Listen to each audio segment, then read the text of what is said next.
Welcome back. I made a video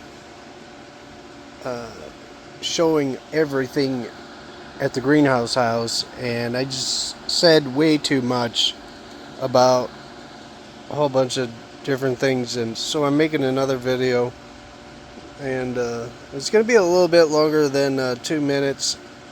I usually make the shorts. These are habaneros. Um, they're planted a couple of days apart, so you can tell that this one's growing a little better, and then there's that one, and then that one not doing so good. But every time I find a gap in our plants, I'm able to use these red ghost peppers that are a good filler for some of the gaps. I'm doing good with the peppers, as you can see in my last little 2-minute short video. So what I want to do now that I have longer than 2 minutes is I want to walk around. I want to do a little something different. I want to show a little bit more of the greenhouse house than I normally would, because I have more than 2 minutes. I'm already at 1 minute and 20 seconds, so 2 minutes doesn't seem like it's long enough. That was my lavender plant. Back here I have more pepper plants, some Thai peppers on the right, red ghost peppers on the left, peppers, and planted next to squash, Gitchioskama squash, I think it's called. It was in that shell there in the garage for a couple of years, and then I just dumped them right there, and that's where they started growing. But I planted pumpkins in the compost here. I have some potato bags. It seems like growing potatoes in bags,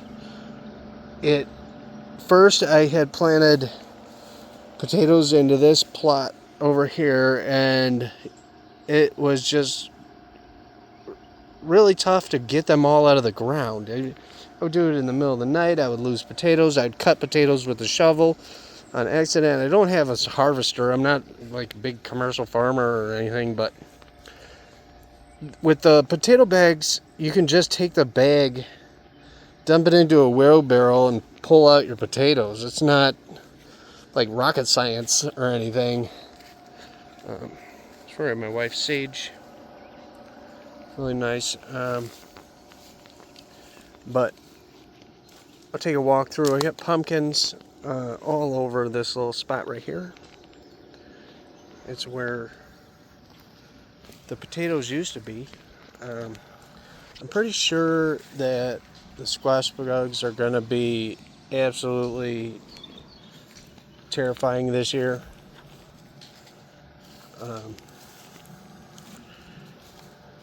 In the greenhouse here in the back, you can see where I have an overwintered pepper. That's going to have some nice peppers on it.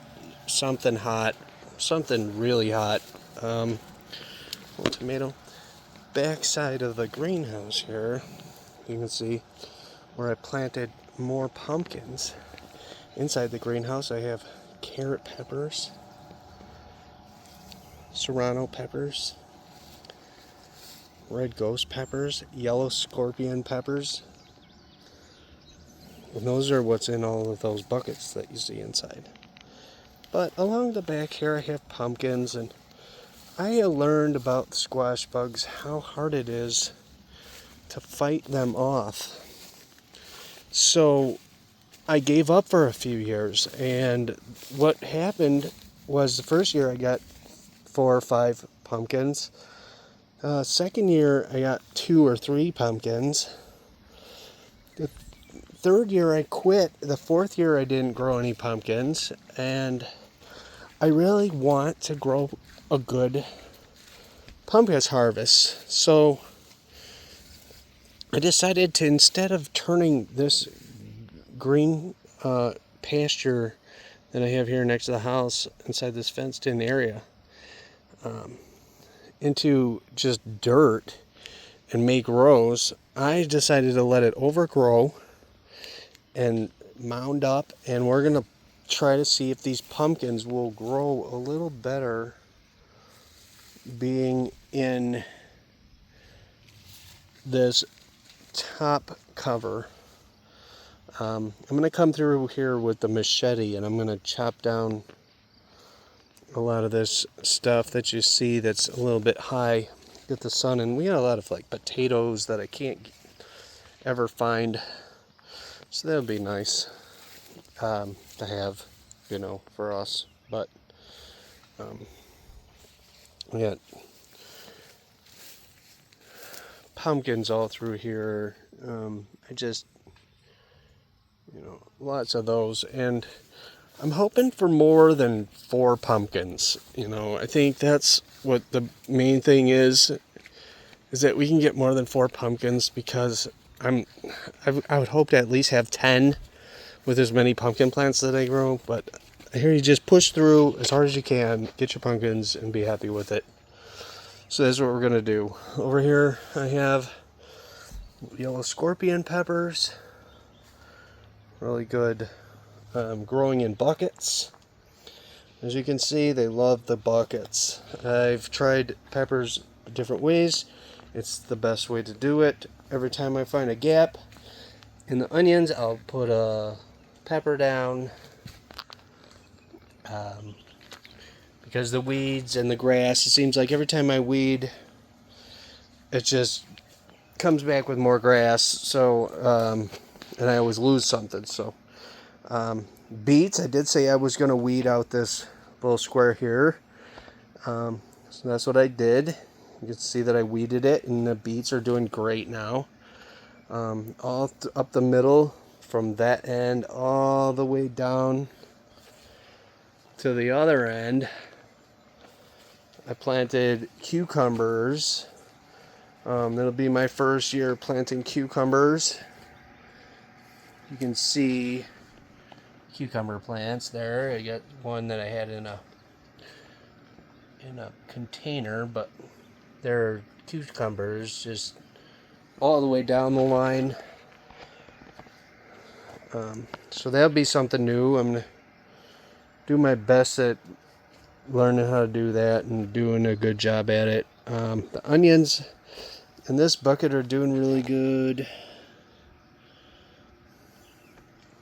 But this container here, I don't know why those are doing so great. I didn't do anything I wouldn't normally do with anything else. It just happens to be that they like it there. Carrot peppers, I've ran out of space with those. It's a really bitter hot pepper. We do make a sauce with the orange sauce, the red sauce, and the green sauce. They do make a good sauce with the habaneros. We'll mix the carrot peppers with the habaneros, and that's what you see here. Kale, lots of herbs. I know that the weeds are not great, but it's just non-stop. I did plant some beans all along the back row there. You see beans all the way down. I don't know how they're doing. I've never been really good at beans, so I'll just keep trying until I get good at it. And we have dill. We'll make some, hopefully, you know, we get the cucumbers, the pickles, and we got the dill. Maybe we'll get a little something. But, you know, it's a work in progress, and thought I'd bring everybody along to show them. Outside there is more peppers. That's where I have my yellow scorpion peppers and red ghost peppers, and over there on the pallet by the sink I have the serrano peppers. Just do the best I can with the space that I have. I think that's probably the biggest part of this, having the space to plant all of the things that you want to plant, and that's probably the biggest part of it, is to just do your best with the space you have. So with that, I would just like to say thank you again for watching. Give me a like and a subscribe if you have the time.